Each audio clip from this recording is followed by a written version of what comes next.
بسم اللہ الرحمن الرحیم۔ السلام علیکم ورحمۃ اللہ وبرکاتہ۔ عزیز طلباء و طالبات، تقابل ادیان و مذاہب کا سبق نمبر 6 آج ہم پڑھ رہے ہیں، جس کا عنوان ہے تقابل ادیان، مفہوم، اہمیت، مقاصد اور اصول۔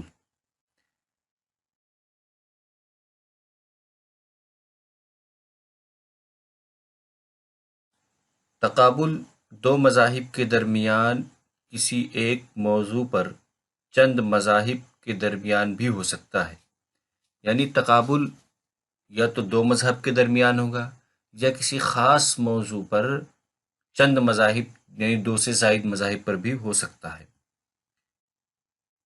تقابل ادیان مطالعہ مذاہب کی ایک شاخ ہے۔ اس میں مختلف مذاہب کا مطالعہ کر کے مختلف پہلوؤں سے جائزہ لیا جاتا ہے۔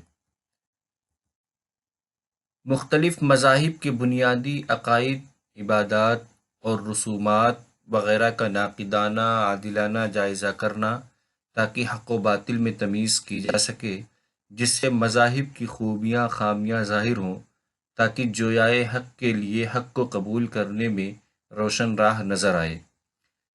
تقابل مذاہب کے دوران اگر کسی دین کی کوئی خوبی سامنے آتی ہے تو اس کی لازماً تعریف کرنی چاہیے، اور اگر کسی مذہب کی کوئی خامی عیاں ہوتی ہے تو اسے دلائل سے رد کرنا چاہیے تاکہ حق بات کا اب اس سبق کی دوسری بات یہ کہ تقابل ادیان کی اہمیت کیا ہے۔ تقابل ادیان کی اہمیت کو درج ذیل 3 باتوں میں سمجھا جا سکتا ہے۔ سب سے پہلی بات یہ کہ غیر مسلمین میں دعوت دینے میں بہت زود اثر ہے، یعنی جو آدمی تقابل ادیان سے واقف ہو یا دو یعنی مذاہب کا تقابل کرنا جانتا ہو، وہ جب کسی غیر مسلم کو دعوت دے گا تو اس کی دعوت بہت ہی زود اثر ہوگی، اس کے لیے آسانی ہوگی دعوت میں۔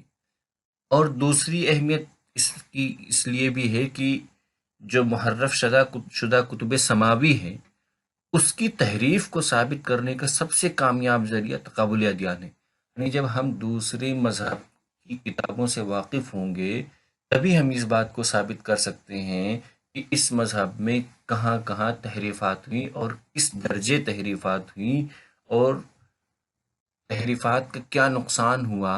یعنی دوسرے مذہب یعنی قرآن کریم کا جو دعویٰ ہے کہ تمام مذاہب میں ان کے لوگوں نے اب تحریفات کر لی ہیں، یعنی قرآن اسلام کے علاوہ جو دیگر آسمانی مذاہب ہیں ان کی کتابوں میں تحریفات ہو چکی ہیں، اس دعوے کو ثابت کرنے کے لیے تقابل ادیان سے واقفیت حاصل کرنا ضروری ہے۔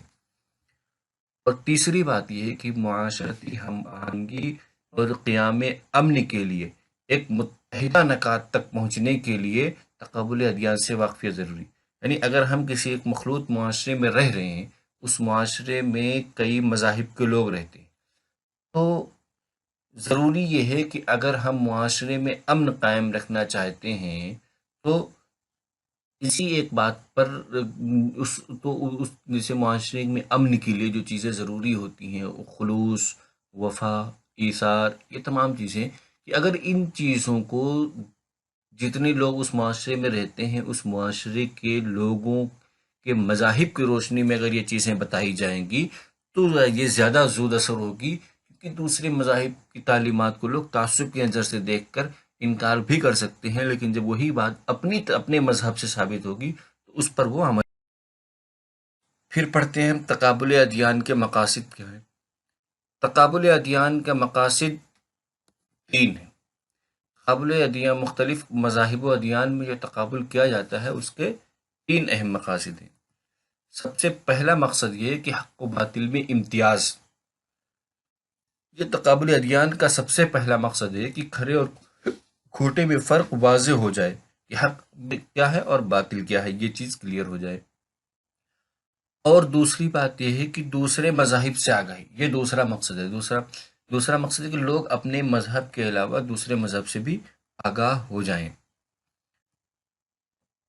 تیسرا مقصد یہ دین اسلام کی برتری، تیسرا یہ کہ دین اسلام کو تمام ادیان کا سردار ثابت کیا جائے، اس لیے کہ اللہ کے نزدیک پسندیدہ اور مذہب دین۔ یہ تین مقاصد تقابل ادیان کے۔ سب سے پہلے نمبر پہ کہ حق و باطل میں امتیاز، یعنی حق اور باطل دونوں کو، کھرے کھوٹے کو واضح کر دیا جائے، یہ پہلا مقصد۔ دوسرا مقصد ہے کہ دوسرے مذاہب سے آگاہی ہو جائے، اپنے مذہب کے علاوہ دوسرے مذہب سے بھی واقفیت حاصل ہو۔ اور تیسرا مقصد ہے کہ دین اسلام کی برتری، یعنی جب کسی چیز کو ہم یہ کرتے ہیں کہ کسی ایک موضوع پر تقابل کرتے ہیں تو اس میں حق جو ثابت ہوگا، یعنی دین اسلام کی جو حقانیت ثابت ہوگی، تو اس سے دین اسلام کی برتری بھی ثابت ہوگی۔ پڑھتے ہیں کہ تقابل ادیان کے اصول کیا۔ تقابل ادیان کے تین اصول ہیں۔ سب سے پہلا اصول یہ کہ حق بات کا اعتراف کیا جائے۔ کہتے ہیں کہ حق ایک کلی حقیقت ہے، اس کے افراد خواہ کہیں ہو، بہرحال وہ اسی ایک کلی کے فرد ہو رہتے ہیں۔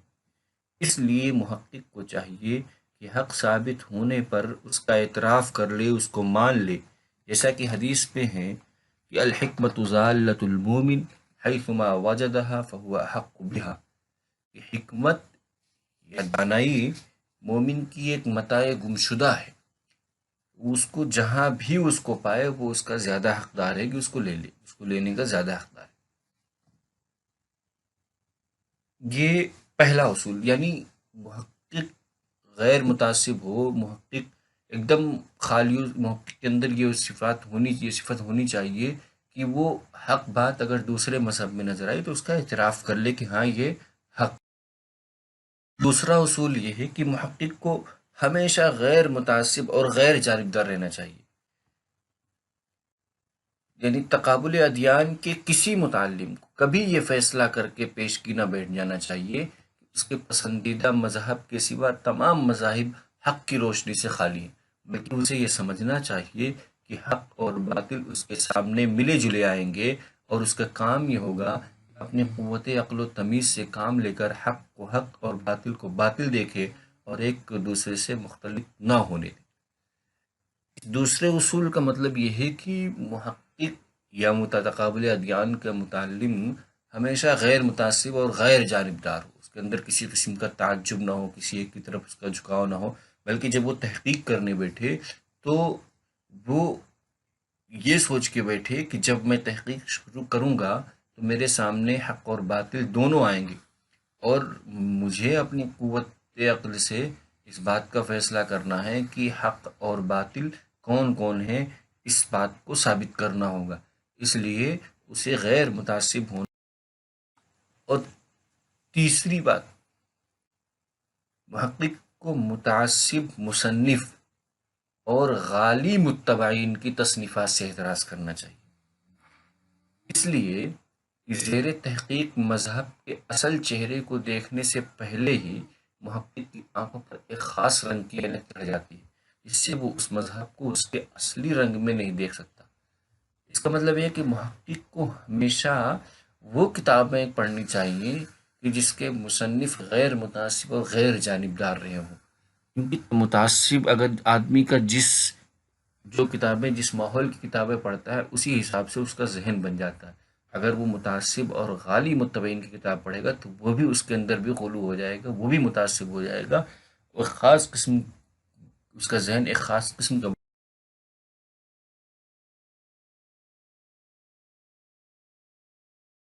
آج کے اس سبق میں ہم نے کیا کیا پڑھا؟ سب سے پہلے ہم نے پڑھا کہ تقابل ادیان کے مفہوم کو پڑھا کہ تقابل ادیان کا کیا مطلب ہے، کیوں کیا جاتا ہے پھر اس کے بعد تقابل ادیان کی اہمیت، کیا اہمیت ہے، اس کے پڑھنے کے کیا فوائد ہیں۔ پھر اس کے بعد ہم نے تیسرے نمبر پہ پڑھا کہ تقابل ادیان کے مقاصد کیا ہیں، وہ 3 مقاصد ہم نے پڑھی۔ پھر سب سے آخر میں ہم نے تقابل ادیان کے اصول کو پڑھا، اس کو بھی ہم نے 3 اصول کی روشنی میں پڑھا کہ تقابل ادیان کے 3 اصول ہیں جن پر محقق کو عمل کرنا چاہیے۔ یہ تھا تقابل ادیان کا مفہوم، اس کی اہمیت اور اس کا تعارف، اس کے اصول، اس کے مقاصد، ساری باتیں اس کے اندر آ گئی۔